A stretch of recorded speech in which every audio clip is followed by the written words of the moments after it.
If a man meets a virgin who is not betrothed and seizes her and lies with her, and they are found, then the man who lay with her shall give to the father of the young woman 50 shekels of silver, and she shall be his wife, because he has violated her. He may not divorce her all his days. One of the problems with reading the Old Testament, and especially the Torah, is that we find a lot of things that appear to us to be ethically unsound. And there's a lot of that in this passage. You can tell this passage is very patriarchal because what she wants in this situation is not considered. He has to give some kind of recompense to the father in particular rather than the person he victimized. And of course, the fact that he raped this person and now is married to this person forever.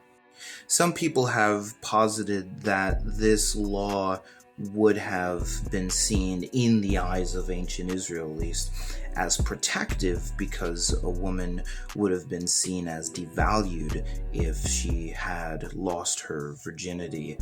And so this was a way to protect her socially, financially, and these sorts of things.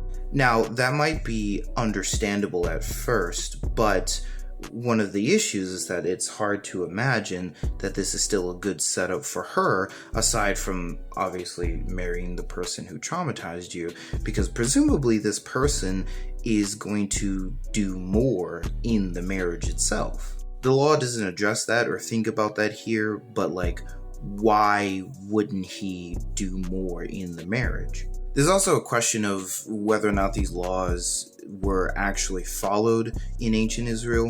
We see examples of people who are raped later in the text, and to my knowledge at least, this law is never followed. Regardless though, it's here, and yeah, it's problematic.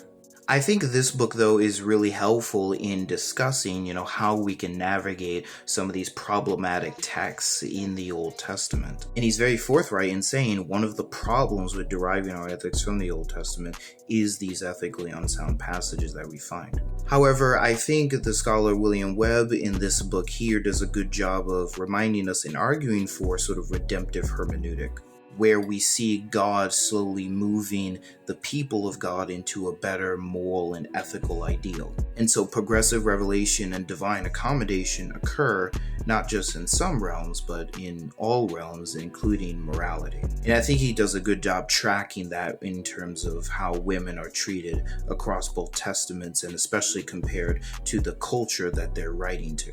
So it's a tough passage, and the goal here is not to say this is fantastic, because it's absolutely not. But given what we just talked about, this doesn't have to destroy your faith. Comment your thoughts and follow for more content like this.